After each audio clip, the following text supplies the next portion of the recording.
Science has receipts. Sometimes those receipts are lab notes, sometimes they're medical scans, and sometimes they're 6 pediatricians elbow deep in their own stool samples because they swallowed Lego heads for research. Yeah, we're going there today. I'm Mike with List 25, and these are 25 facts supported by solid evidence. 25. Hard times produce more daughters. For some reason, the world usually gives us more boys. Something that might be nature's way of balancing out the fact that men don't live as long, but that's just a theory.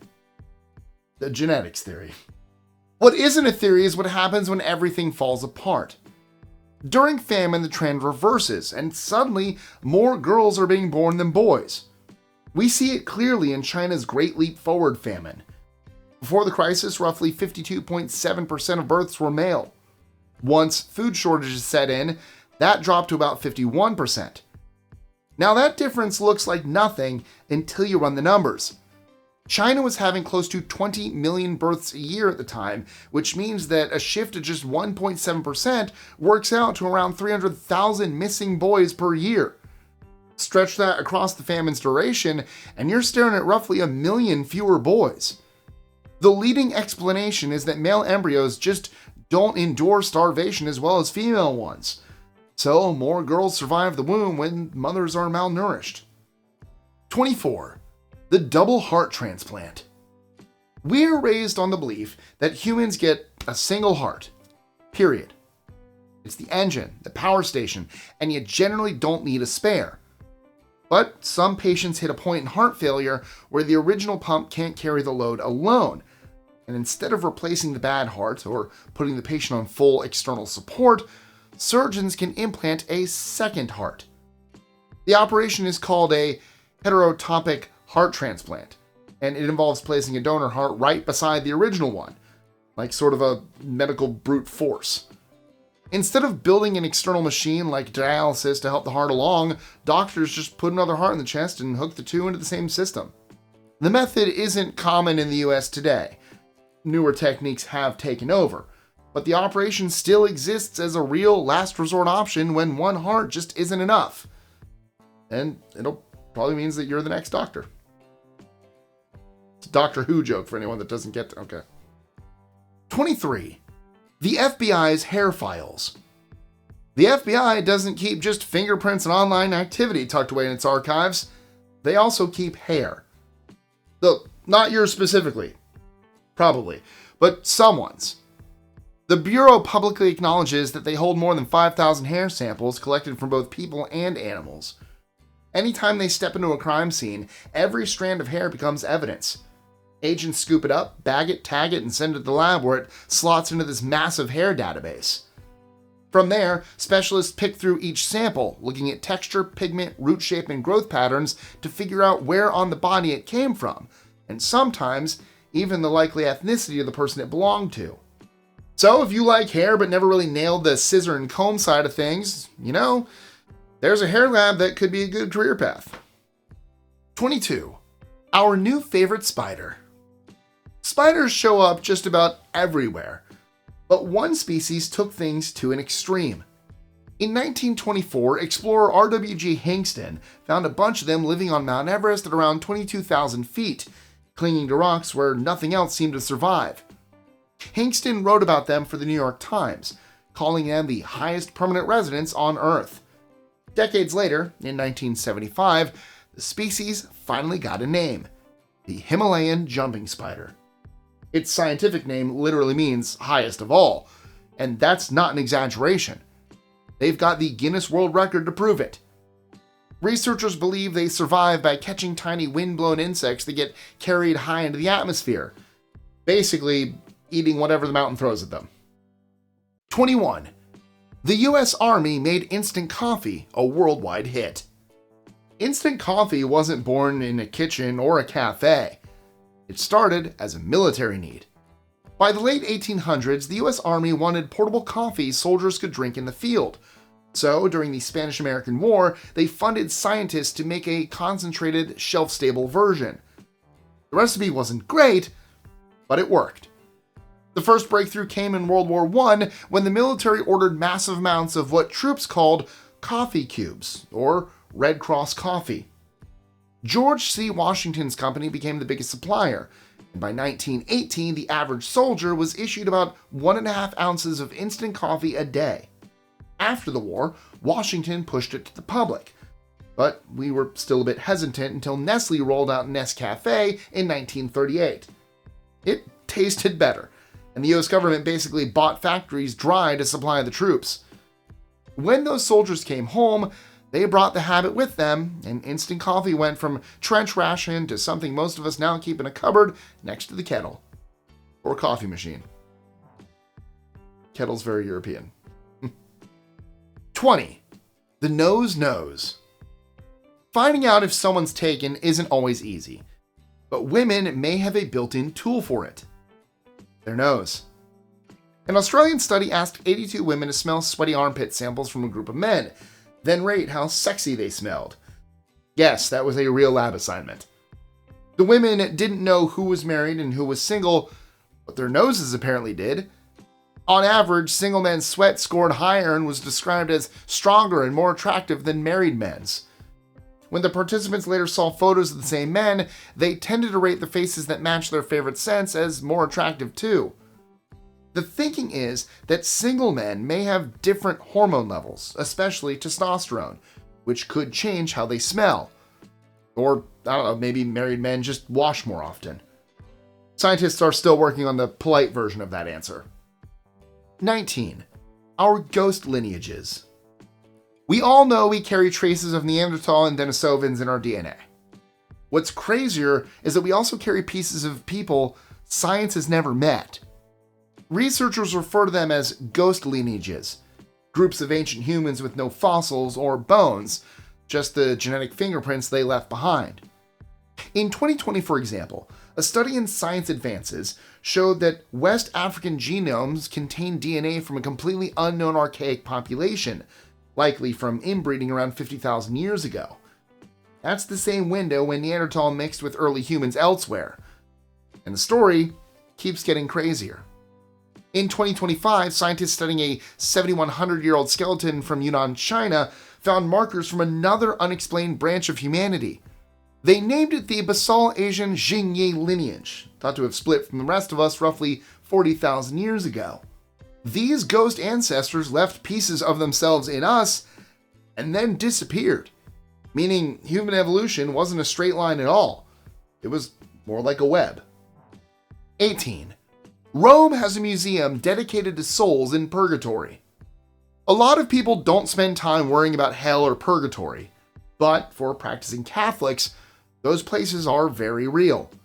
The belief is simple enough. Some souls land in purgatory after death, stuck between worlds until their sins have been paid for. With enough prayer from the living, they can supposedly move on to heaven a little faster. There's even a museum in Rome dedicated to this idea. The Museum of the Holy Souls in Purgatory displays Bibles, fabrics, and prayer books marked with what believers say are burned fingerprints left by desperate spirits. To those who run the museum, these burns are proof of souls reaching out for help. The roots of the story go back to a medieval monk who survived a shipwreck and washed up on a lovely island. A hermit there claimed a fiery pit beneath the earth held souls crying out in agony, only escaping when the living prayed intensely enough. That tale helped inspire All Souls Day, when Catholics pray for the dead, especially those believed to have died unbaptized or unforgiven, so they might rise to heaven instead of falling into hell. 17. Insomnia can be deadly. A few nights without sleep can make anyone miserable, but there's a condition where insomnia becomes a death sentence. Fatal familial insomnia is a progressive brain disorder that destroys the ability to fall asleep at all. It starts very gradually, with the odd bit of restlessness or twitches, then escalates to dementia-like confusion, hallucinations, and total sleep loss. There is no cure. Doctors can manage symptoms, but they cannot stop the disorder. FFI usually runs in families passed down through a single mutated gene, though it can also appear spontaneously in rare cases. Once the symptom appears, the outcome is almost always the same.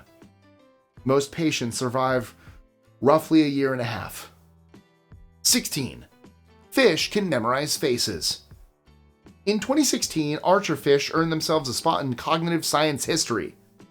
Researchers trained them to recognize individual human faces by showing photographs on a screen above their tank and rewarding correct choices with food. All the fish had to do was spit at the right face. And they did again and again. The experiment showed that even a simple neural system can break down and store facial details, something we assumed only mammals could do. That insight has filtered into biometric design and machine learning research, and it opened the door to a bigger question. Just how smart are the animals we like to overlook? 15. We've found a yellow penguin. And it's probably the only one in the world. Penguins are designed to be black, white, and formal, right? But in 2019, wildlife photographer Eve Adams spotted one that looked like it fell into a bucket of highlighter ink. Rather than black, its back and flippers were bone white, and its chest and head was a stunning golden yellow. Scientists think the bird's coloring came from something called leucism, a pigment disorder where melanin is reduced or missing. In king penguins, that doesn't make them gray, it turns them yellow. Some biologists have also floated albinism as a possibility, but the leftover pigment matches make leucism the stronger bet. As far as we know, it's also the first one that's ever been seen in the wild. 14. We asked AI to create viruses. And it did. Yeah, I know. What could possibly go wrong, right? But before your stomach drops, this entry is actually hopeful. In 2025, researchers at Stanford built an AI model called EVO2 and trained it to design new bacteriophages, the kind of viruses that only attack bacteria, not people. Then they give it a simple challenge. Make one. The system delivered a mix of workable and nonsense code, but after filtering out the junk, scientists were able to synthesize these stable pieces and insert them into E. coli. When those fragments assembled, they produced functioning bacteriophages that immediately killed their host bacteria. It's early days yet, but if AI can design phages on demand, we could have a new weapon against antibiotic-resistant infections, a problem that could claim 10 million lives a year by 2050. 13. Almost no one knows when to stop talking. We all read facial expressions, tone, and body language without giving it any real actual thought. But the one cue most of us miss is the one that matters the most during small talk: when the other person wants out.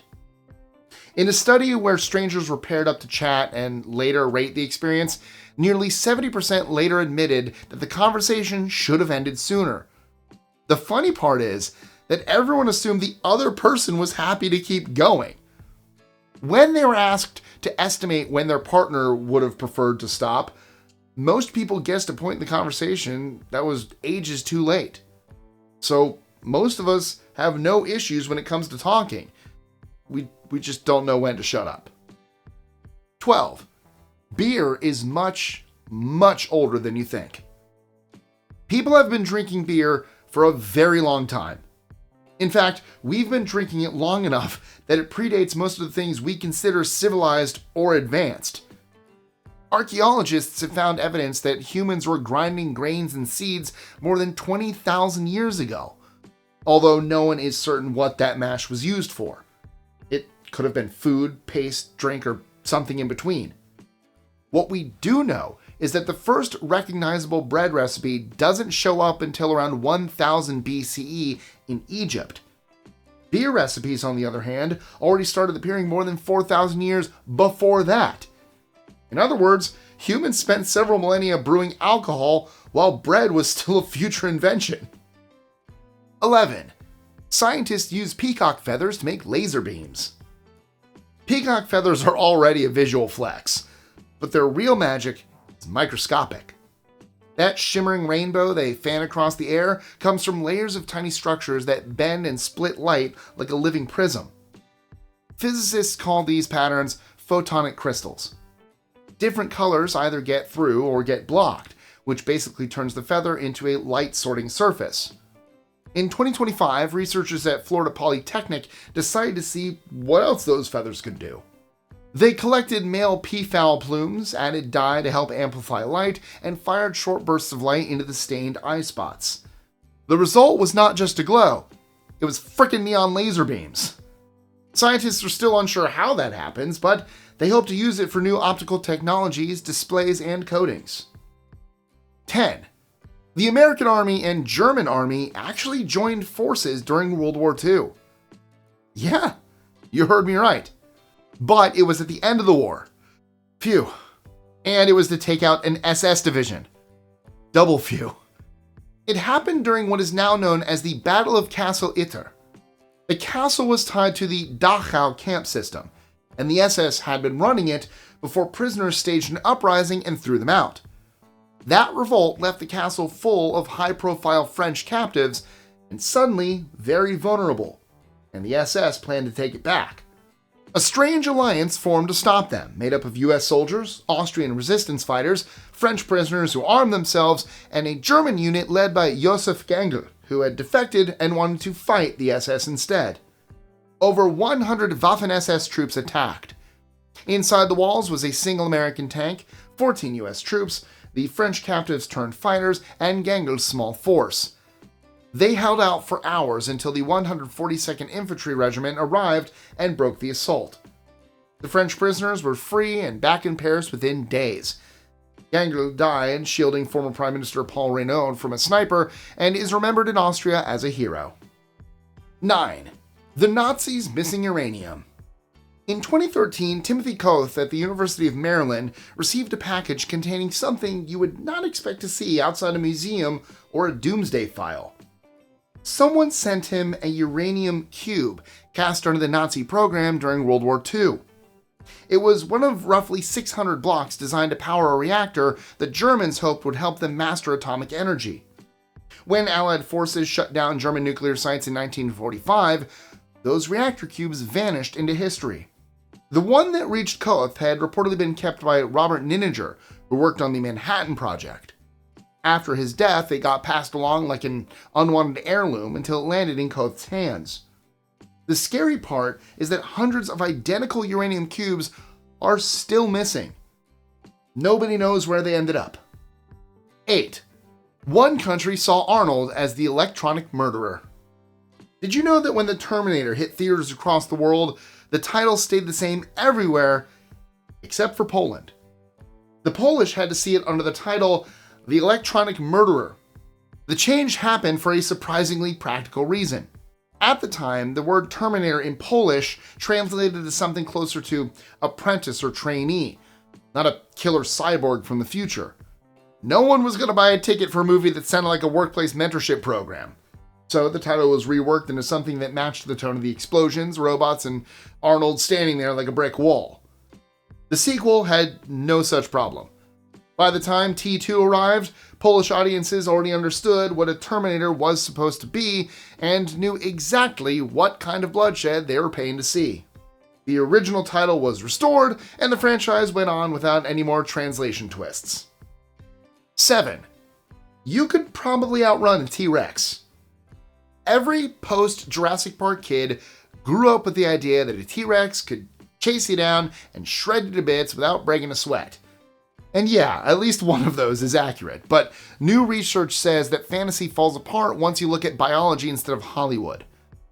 Scientists compared over 500 species, from birds to whales, to see how size affects top speed.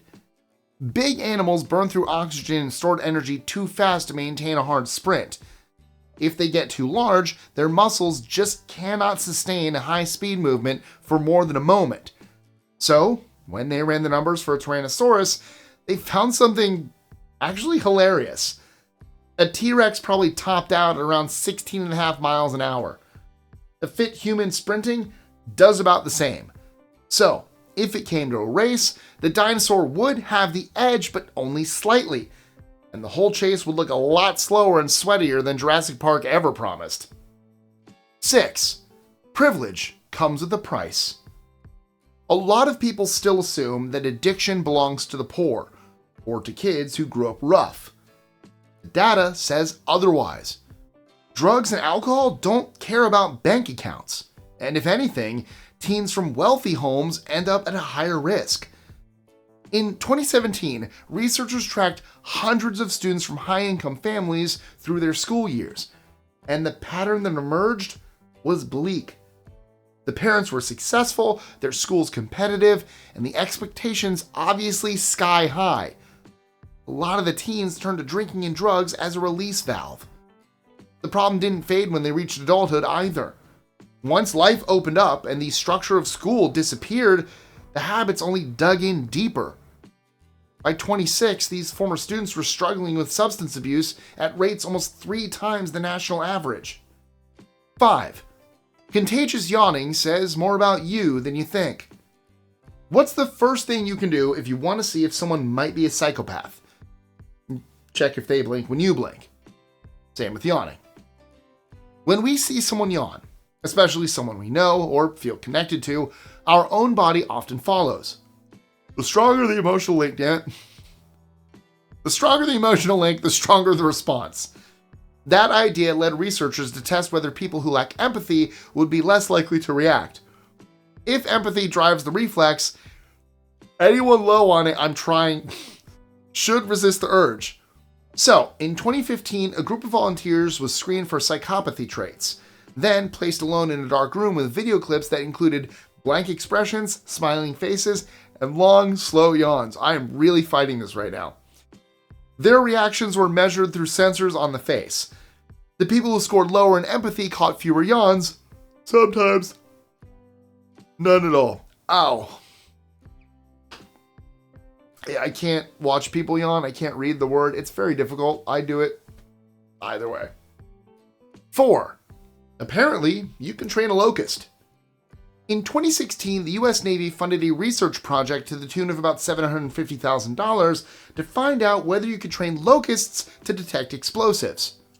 Professor Baraniran Rahman had already spent years mapping out locusts to code smell, and that work paid off.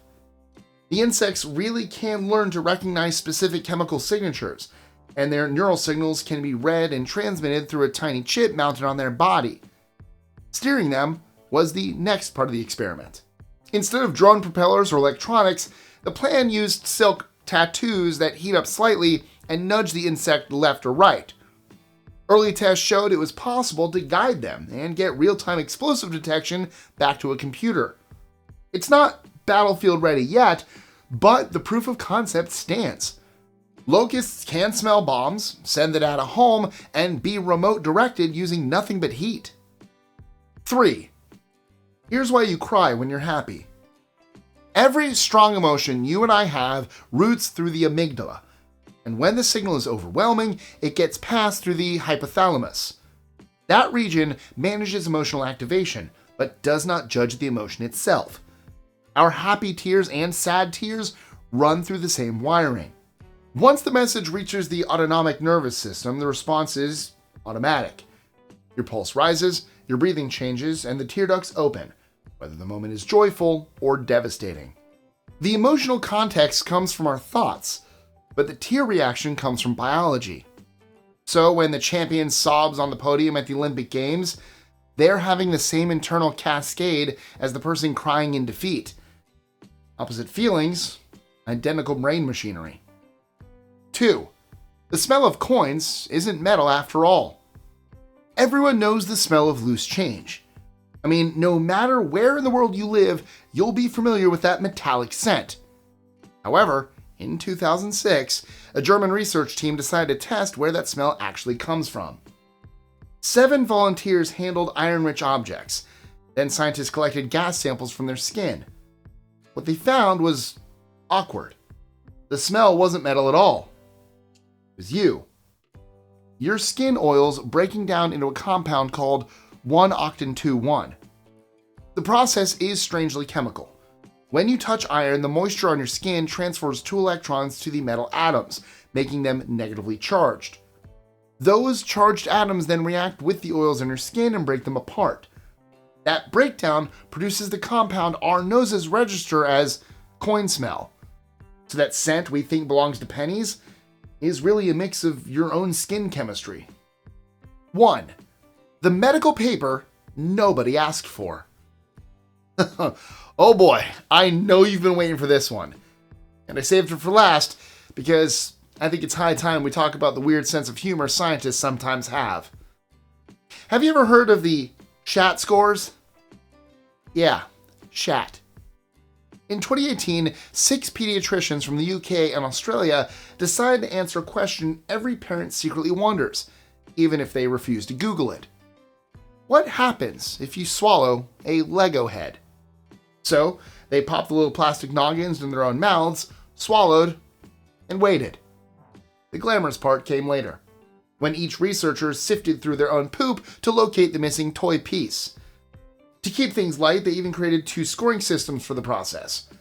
Before and during the hunt, they rated stool consistency using something they named the SHAT scale, short for stool hardness in transit. When a doctor finally spotted the Lego head in the bowl, that was recorded as a fart score, or find and retrieval time. Most of the plastic faces passed in 27 to 72 hours, and none affected stool quality. The real mystery is why one doctor never recovered his. Where that Lego head is now, no one knows. And just like that, it's a wrap. Thank you so much for sticking with me, because you are now officially smarter, stranger, and much harder to throw trivia at. So, well done. But real quick, what's your favorite fact? Supported by solid evidence. Let me know in the comments. And if you're not ready to stop, I've got another one lined up for you right now. Just go watch 25 Strange Facts You Didn't Learn at School. Trust me, that one belongs on your watch list. And it's going to pop up right about here. As always, thank you guys so much for watching. Don't forget to like, share, comment, subscribe, hit that notification bell, and I'll catch you again next time. See ya.